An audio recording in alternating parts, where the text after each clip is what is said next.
Welcome, y'all, to our lecture tonight. My name is Leslie Thompson. I am settler and guest on the lands of the Wichita and affiliated tribes, and I'm joining you tonight in my role as Director of Adult Programs here at the SID. And for those who have visited our galleries out there, you've probably seen our current exhibit called Charles M. Russell, Storyteller Across Media. And the exhibit focuses on the artist's talent and ability to tell stories, particularly stories of the American West. But how do we tell the story of a Western? And what happens when the themes of the Western, which is this quintessential American genre, change cultural constructions of the Western experience and acquire new meanings when it transcends borders? In the 20th century, no other American genre of entertainment was more popular on the global stage than the Western.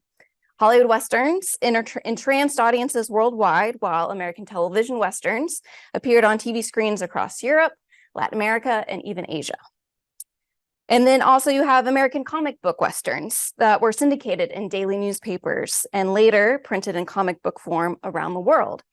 And soon, filmmakers and comic book creators from outside of the US started creating their own Westerns, some of which became popular internationally.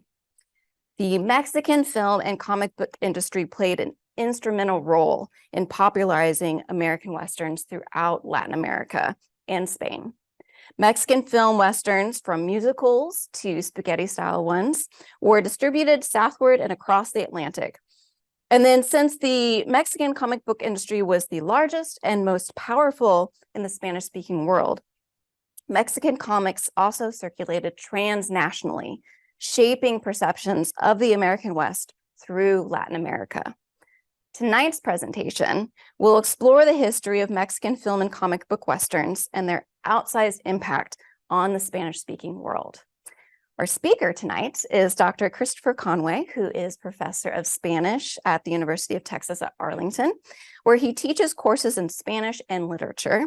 He received his PhD in literature with a focus in Latin America from the University of California, San Diego. He is the author of Heroes of the Borderlands, the Western in Mexican film, comics, and music, as well as the co-editor with Antoinette Soul of the Comic Book Western, New Perspectives on a Global Genre, which won the 2023 Ray and Pat Brown Award for Best Edited Book on Popular Culture.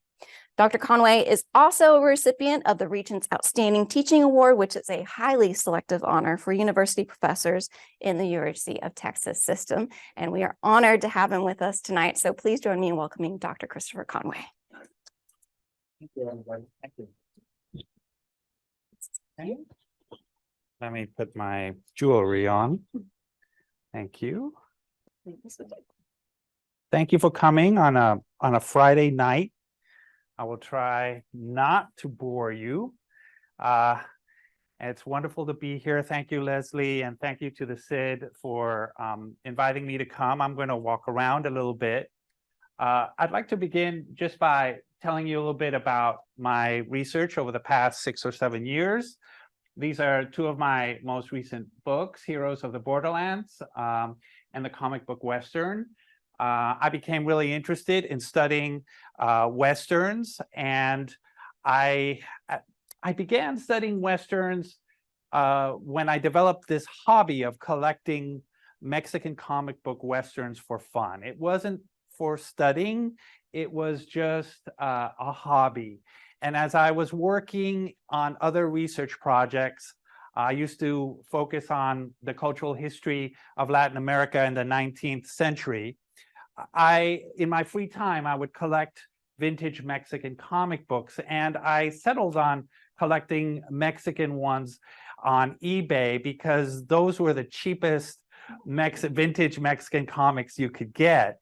And over time, my collection grew and I became really interested in what I was seeing. And I said to myself one day, a few years into my collection, I said, I think I need to work on this. And that's how I started working on Westerns. It started as a hobby, but it became something academic. Now, what's the value of studying Westerns? Westerns can teach us about intellectual history. Westerns teach us about cultural history, the values in a particular historical moment and time. And so even though we might enjoy Westerns as entertainment, my job as an academic, as a scholar, is to try to understand what Westerns teach us about a moment in time, about social mentalities. There's a French historian, Georges Duby, had this theory about mentalité, which is the kind of mentality of a society, right, which is reflected in cultural production, whether it be literature or music or theater, etc.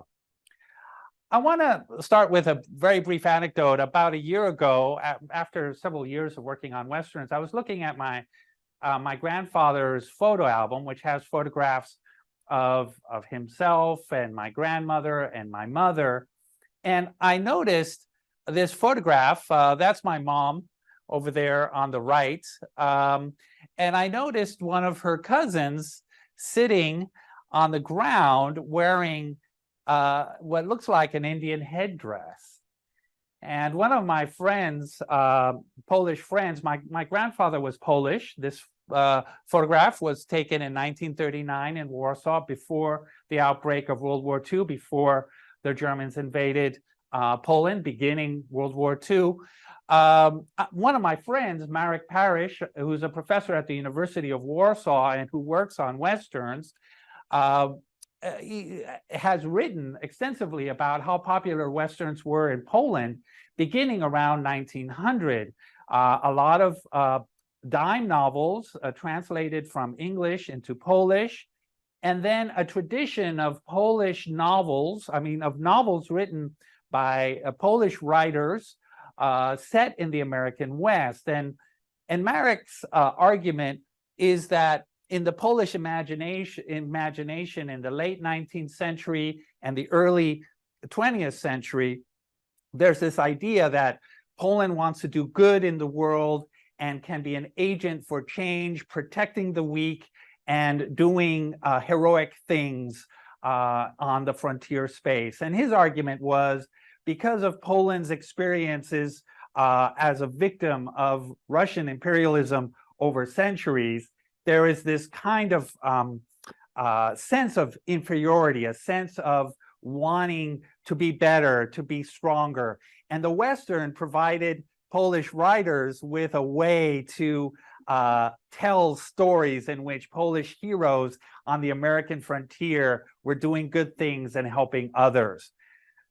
I promise you this talk is not about Poland, but the point of this is that American Westerns and the idea of the Western, or the idea of the frontier story, is something that's bigger than the American Western. It's something global. And I wanted to just kind of throw this personal anecdote in here and begin my story about Mexican Westerns with a broad lens, with the lens of internationalism and the globalization of the Western.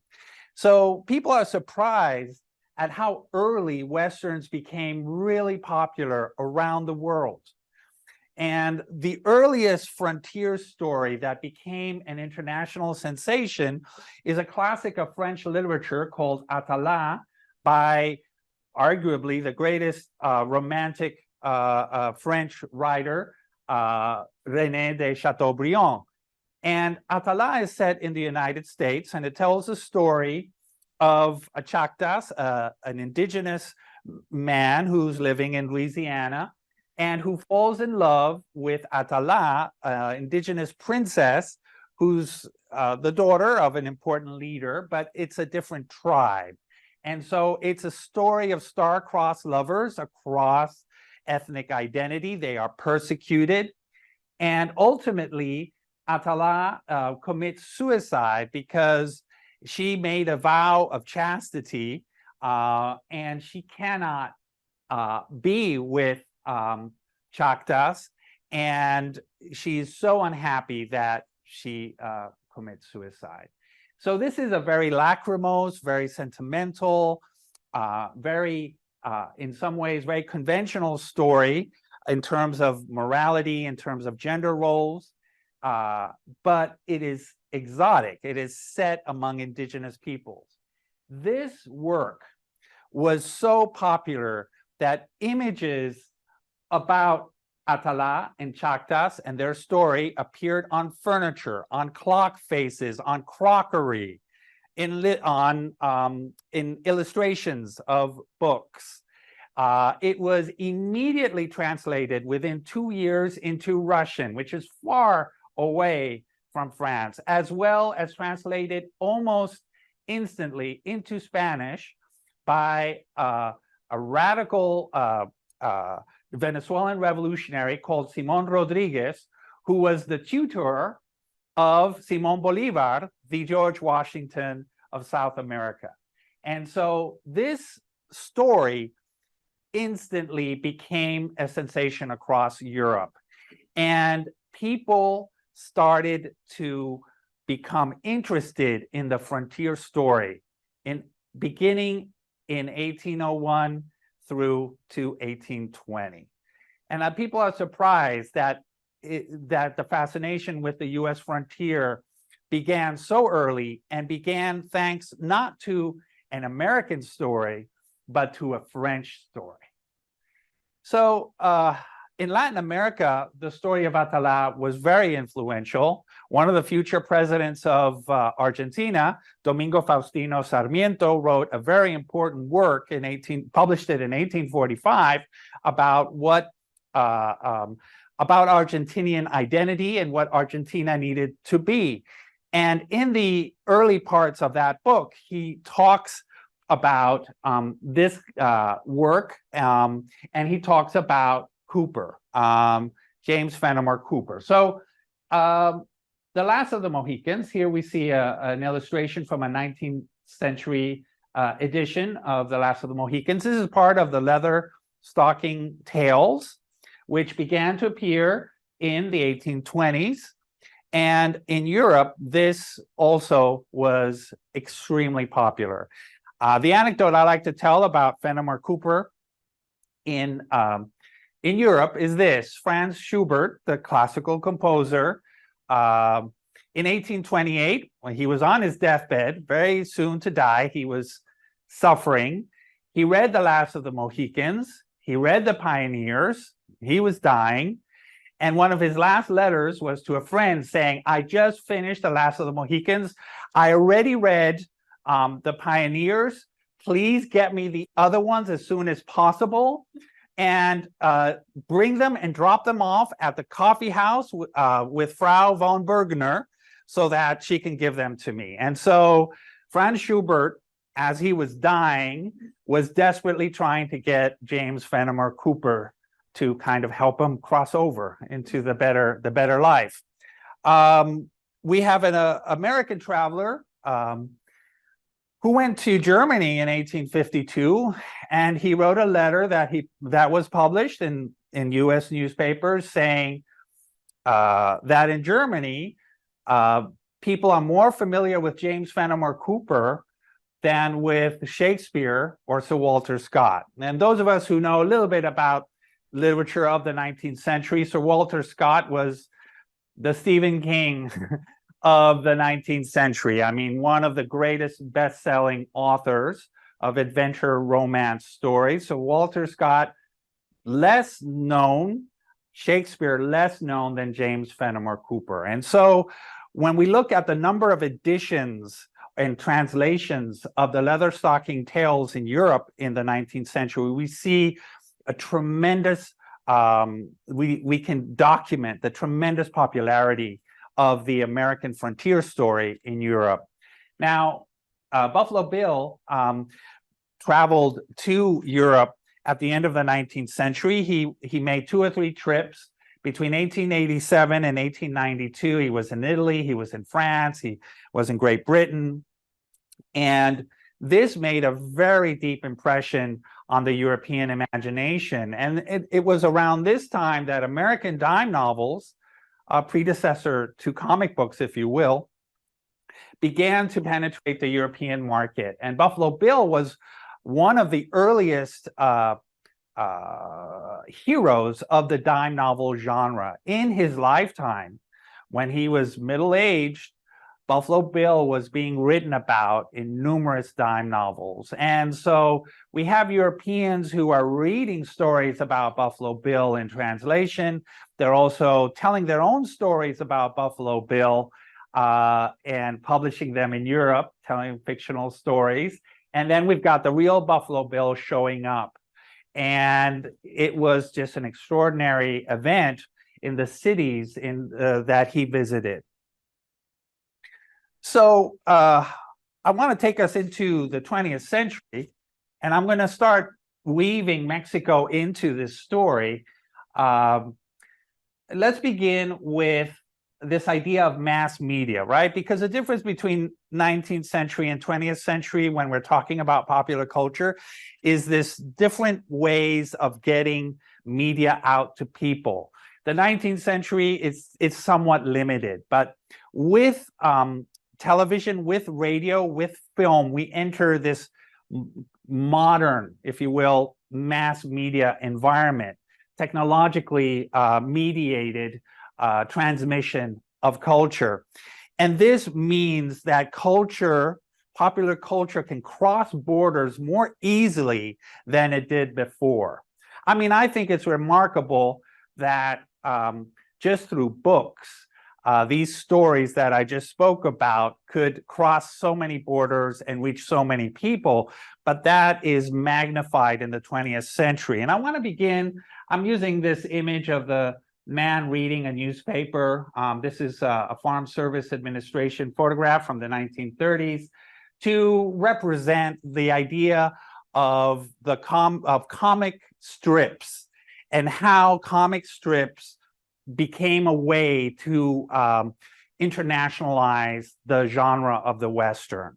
So comic strips in the United States and also abroad were distributed through a system called syndication. And then we see that also with TV. So we have a company, we have several companies that are in charge of selling storylines, strips, individual strips, to different newspapers. And one of the most important American comic book syndicates is King's Features Syndicates. And they handle hundreds of different kinds of comic strips beginning in the late 1920s and in the 1930s, including a large number of Westerns.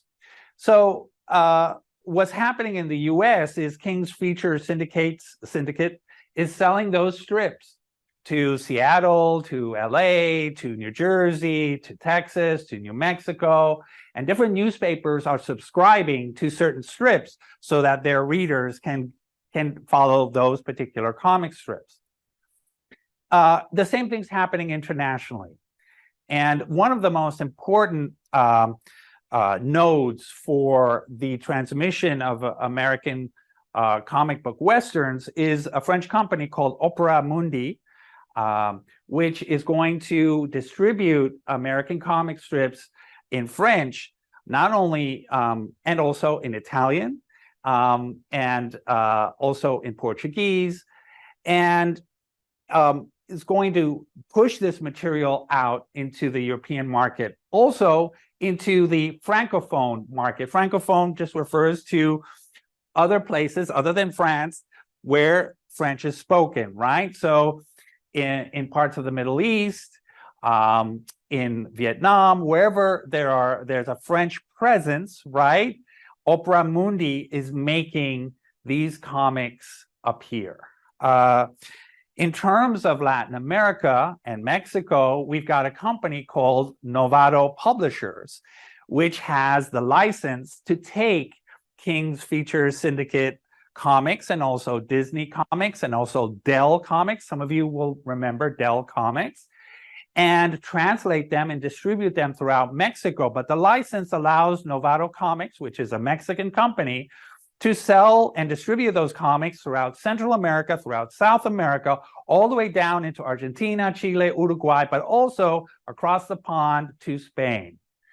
And for me, I got a really big kick several years ago when we went to Spain on vacation, and I, of course, wanted to go to a comic book store. And I had been studying Mexican comics for a few years, and I had many Novato comics in my collection. They're translations of American Dell comics, etc., Bonanza comics in Spanish, for example, etc. And we went to this vintage comic book store, and I was just I knew that Novato comics traveled to Spain, but it was a thrill to see the actual Novato comics in a box in Spain, and to know that these were the ones that had crossed from Mexico in the 1950s and 1960s. There was a different company for Scandinavia. There was a different company for Brazil. So Red Rider Comics, Lone Ranger Comics, Casey Ruggles, which is not very well known now, but was popular as a more adult type, gritty, almost spaghetti type Western from the 1950s, very popular, traveled around throughout Latin America. It was very ubiquitous. It was easy to read American Western comic strips beginning in the 1950s throughout Latin America, in virtually all of the countries, in newspapers.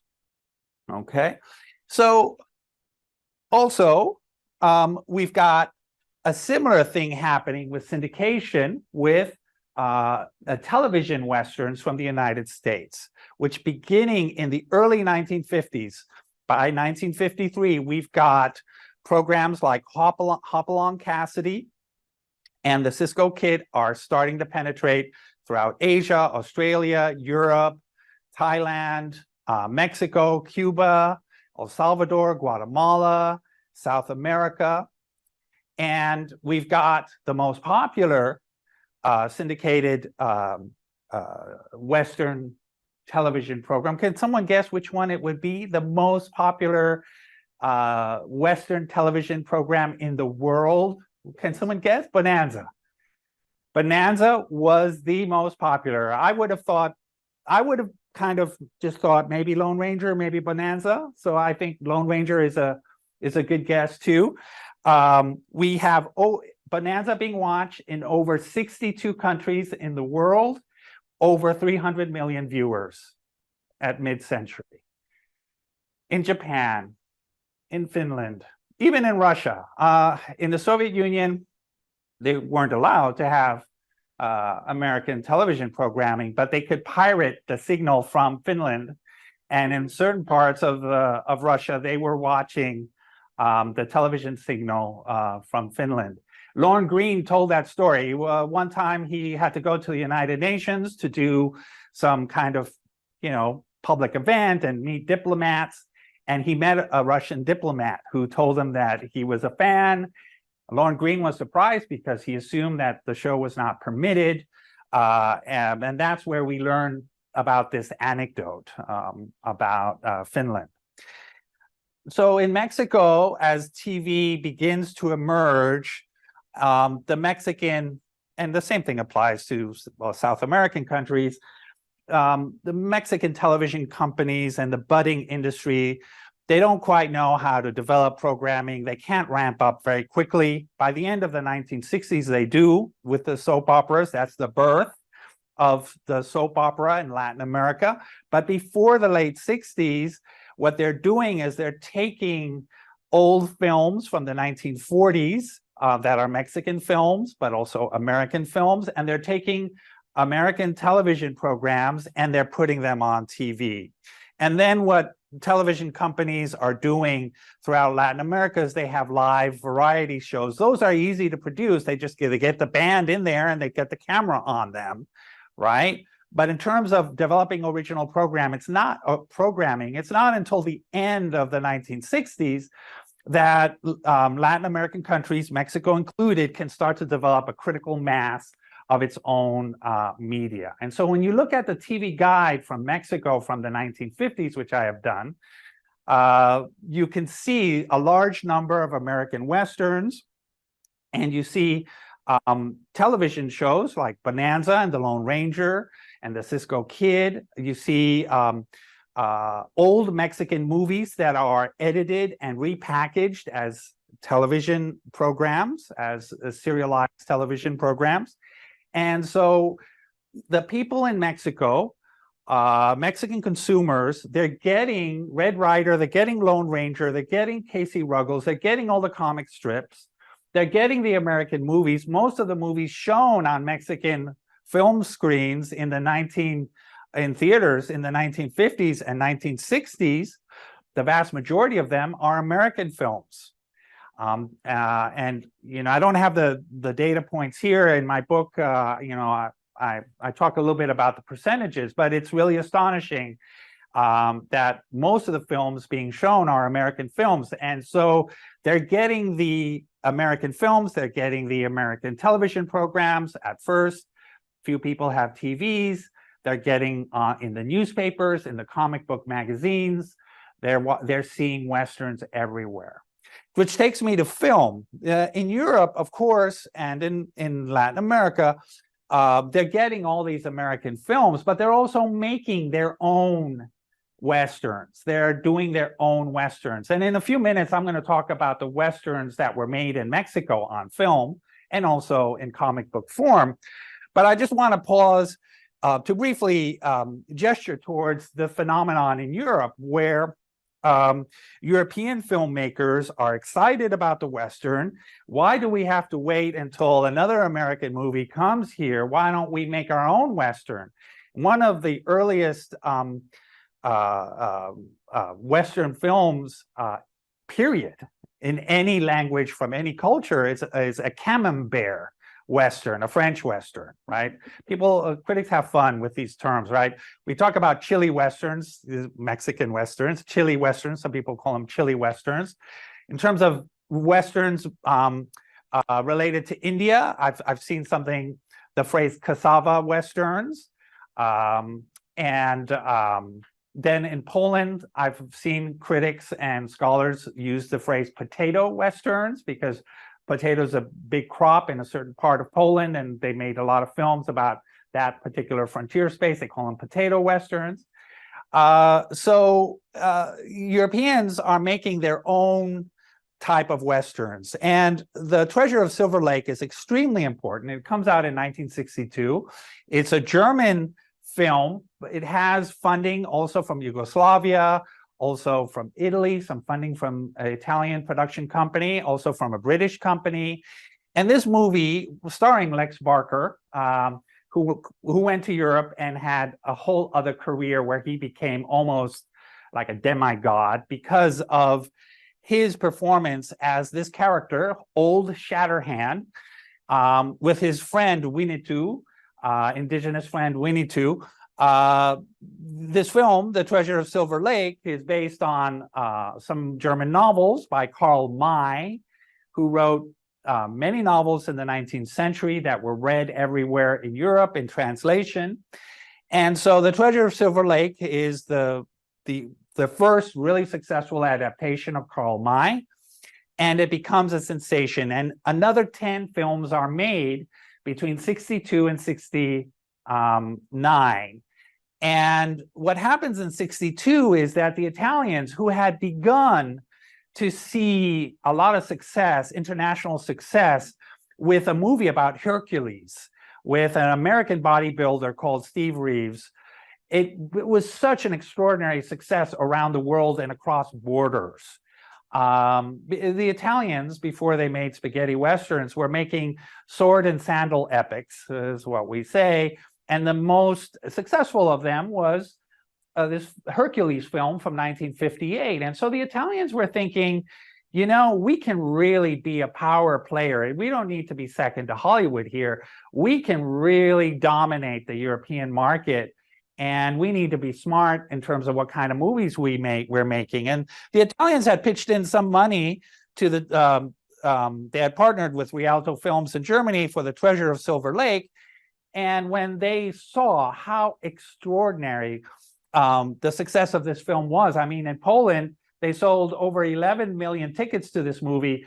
That's nearly 40% of the population of Poland saw this movie. And that level of popularity was not limited to Poland. I mean, in other countries, even beyond the Iron Curtain, this movie was very impactful. And that's when the Italians said, we need to go hard with Westerns. And we know the rest of that story because we've all seen or heard about or watched it on TV and said, you know, I hate those spaghetti Westerns, and just changed the channel, right? And so in 1964, we've got the first Sergio Leone mythical Clint Eastwood Western, and we're familiar with that. And so the point of this part of my presentation is just to tell you that we think of the Western as an American genre, and I want to push back against that in the sense of the quantity of Westerns being produced outside of the United States. So the problem with Mexican chili Westerns, some people call them Mexi Westerns, some people call them chili Westerns. I call them Mexican Westerns, and then I use the term chili Western to refer to the equivalent of spaghetti Western in Mexico, right? So spaghetti Westerns became really popular in the mid-1960s, including in Mexico. And the Mexican Westerns being produced in the mid-1960s forward take on the flavor of spaghetti Western. It's very coarse. It's a bit grotesque. They get actors and they dress them like Clint Eastwood. And there's this spiciness, if you will, in terms of violence, in terms of eroticism. And for me as a writer, I like to say, okay, we can say chili Western for those films, but then the Mexican Westerns from the 1950s, it's a different beast. It's a different flavor, a different style. So one of the problems with defining Mexican Westerns is that we have neighboring genres that involve men with guns and hats, right? Because ultimately, you know, the hat and the revolver, or the rifle and the horse, right? All of these elements are, you know, the building blocks of the iconography of the Western. And so when you've got all kinds of Mexican movies with armed men on horses and hats, I mean, how do we disentangle and identify one group of films or one type of film and say that's a Western and that's not? So I want to talk about genres of film that are not Mexican Westerns in terms of their iconography, in terms of their messaging, right? Just to be clear in terms of what we're talking about, right? So there is a genre in Mexico, and I'm going to talk about two genres. There's a genre in Mexico called the comedia ranchera. And if we translated that literally, we would have to say a ranchero comedy or ranch comedy. They're not necessarily comedic, but they are musical stories set on haciendas with charros. Charros are the fancy dress Mexican cowboys with the embroidered outfits and the big hats. One way of just kind of thinking about the costume is to think about mariachis. And so it's that kind of fancy dress cowboy. So in the comedia ranchera, they're living on haciendas, they're having love stories, they're having disputes relating to honor, fighting over women, and they're singing a lot of songs.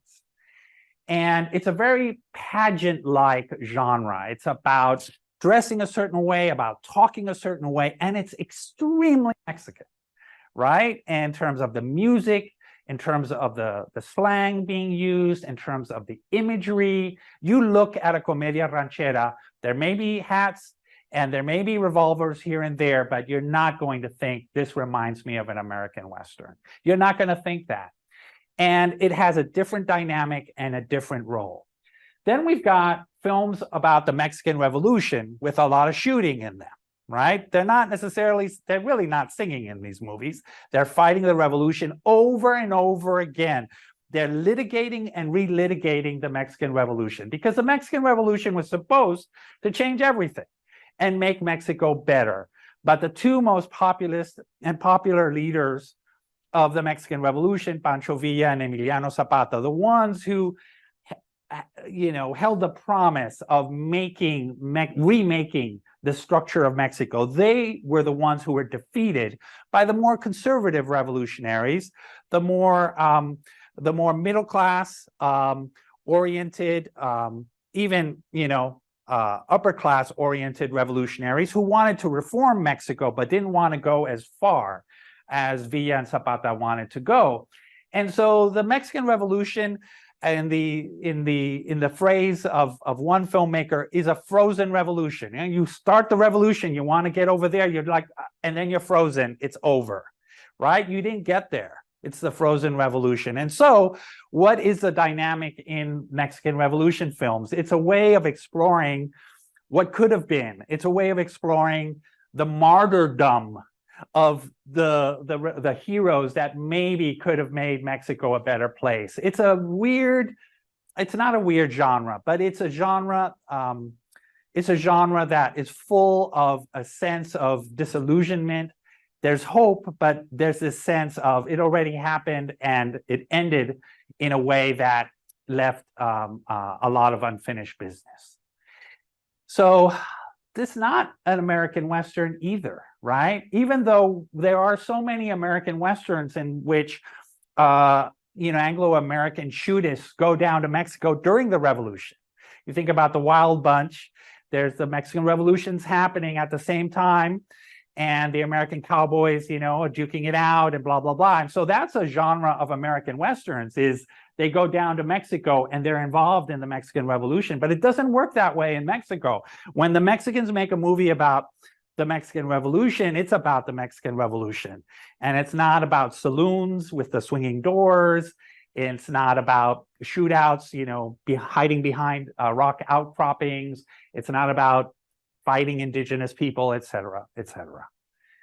So we have a huge number of Mexican Westerns that are clearly modeled on American Westerns. And we could tell the story of American Westerns by thinking about the three biggest stars of the Mexican Western in chronological order. We've got Raúl de Anda, who between 1940 and 1949 made 4 Charro Negro films, Masked Avenger type films.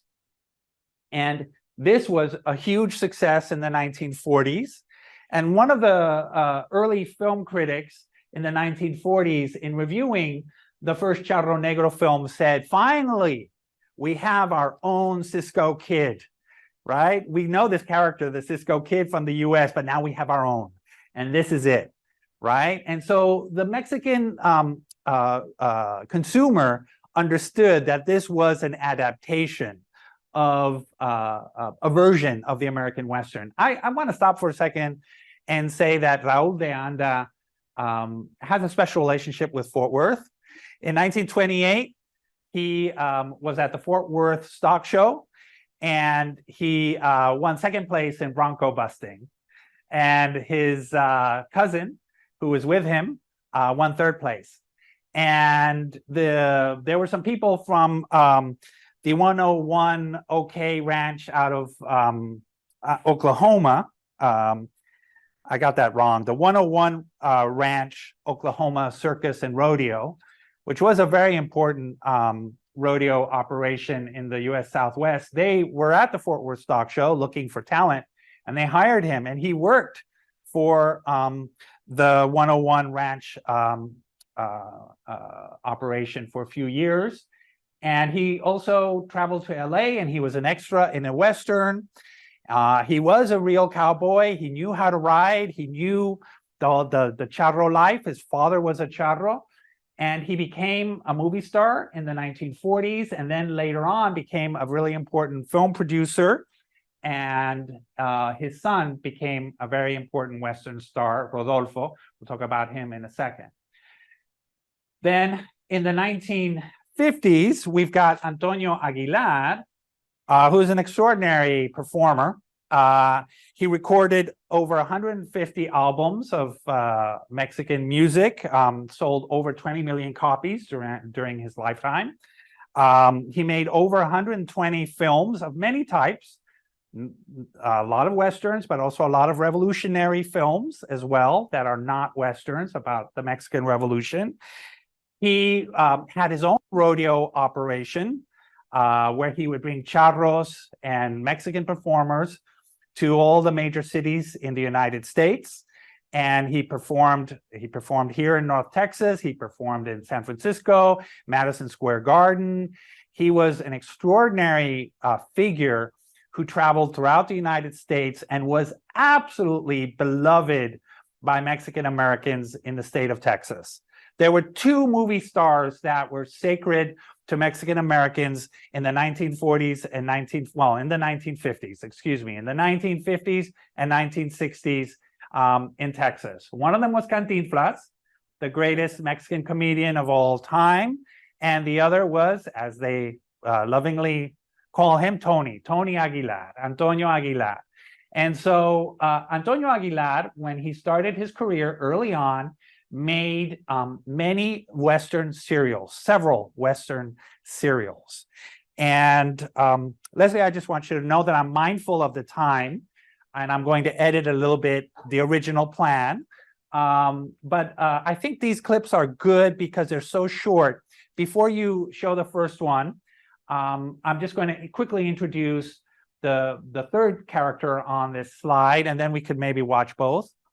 So he made two series, serialized cowboy series that were very clearly Mexican Westerns with a lot of US influence, but also a strong dose of Mexican identity. Then we have Rodolfo de Anda, one of the sons of Raúl de Anda, who in the early 60s began making Westerns as well.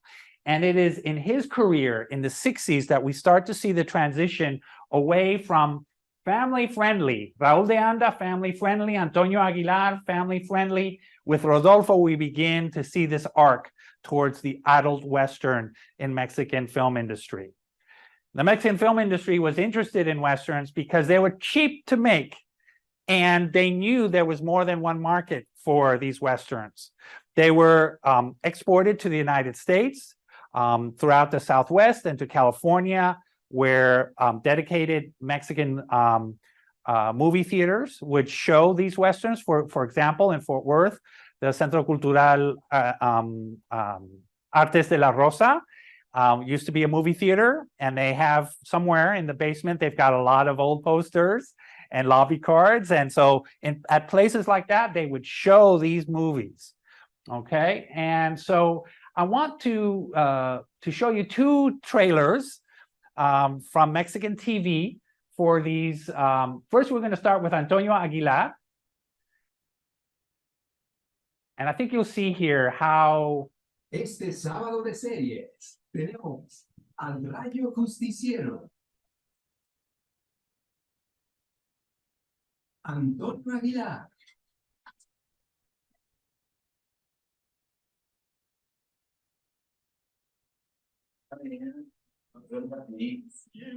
Pero no sé que te vayas a arrepentir. Cine Nostalgia vuelve a vivir. So before you show the next one, Leslie, thank you. Antonio Aguilar, these films were hugely popular also in Colombia, believe it or not. And when Antonio Aguilar passed away in 2007, it was a big deal in Colombia as well. And to the point, he was well aware of his popularity in Colombia, where in some of his later films, he would, Western films, he would have Colombian actors and he would sing songs that were either Colombian or familiar to that audience. You know, it was a way of nodding to that, toward that market. So now we're going to see Rodolfo de Anda as he's beginning his career, before he's become really gritty and ugly, spaghetti style. This is when he begins his career.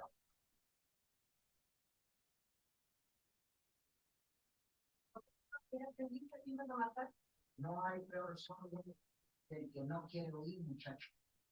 Y el que no oye consejo no llega viejo. Tenía los pies contra mí. Ahora está. ¿Y por qué?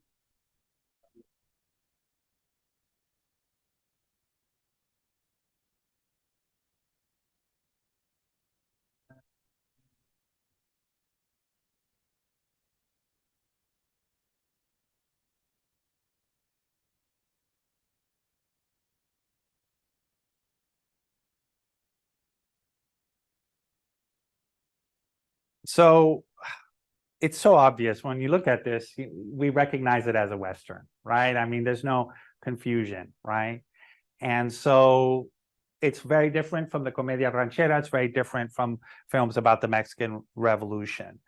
And one of the issues about studying Mexican Westerns is that throughout most of the 20th century, the most important film critics basically argued that in general, critics dismissed these films as being derivative and as being garbage, basically. And so when I started working on this several years ago, my book came out in 2019, The Heroes of the Borderlands, there really wasn't much scholarship in spite of the volume of films, in spite of the volume of comics. There wasn't a lot of criticism because it was considered to be low class. And that's changing, and that has been changing for several years now. And I think scholars in Mexico are really interested in popular culture, and they're not elitist anymore. But the tradition, I'm talking about the scholars in the 1970s, in the 1980s, in the 1990s, there is this resistance to it. And a lot of this stuff is pretty shallow, but there are interesting ways of reading it and understanding it. And I'm going to wrap up with very briefly, I'm going to skip over some stuff because we don't have time. And I just quickly want to say that Mexican comic book Westerns also played a really major role in disseminating imagery about the American Wild West. And the most important comic book Western of the 20th century is El Libro Vaquero, and it started publishing in 1978, went through to the early aughts. I used to buy these at Fiesta stores here in North Texas up until around 2010. And basically the Mexican comic book market, the cheap Mexican comics, the kind of, street comics, really popular comics, that disappeared essentially in the last 15 years. Manga is big in Mexico, obviously Marvel and DC comics. We have graphic fiction, more serious graphic fiction, but it's hard to find these comics, which used to be really ubiquitous. They were publishing 1.5 million copies a week of these comics, and they were circulating throughout Central America, into South America, and also in being distributed throughout the United States. So how did Mexican Westerns conquer the world? I'm going to finish on this note. Mexican Westerns conquered the world by making films that were viewed throughout Latin America. And the Chile Westerns that were filmed in the style of spaghetti Westerns were shipped out to Italy and to France and to Germany and to Poland. And they were dubbed terribly, as spaghetti Westerns are always dubbed terribly. And those films got lost in this morass of spaghetti Western that if you happened upon it on some movie channel that focused on spaghetti Westerns, you would go, oh, here we go, another Italian Western. Some of them are not Italian. Some of them are Mexican. And so we've got these Mexican films doing that circuit. We've got the older ones blanketing South America, Central America, coming into Texas and California. And then we've got the comic books also circulating throughout Latin America. So Mexico plays an outsized role in disseminating the American Western, but it doesn't do it just in terms of translating American Westerns and making it available to Spanish speakers. It also does it by making its own Westerns, which then become international and transnational phenomena. I really appreciate you coming tonight, and I'm happy to answer any questions you have. And thank you, Leslie, again, and thank you to the SID for having me. Thank you.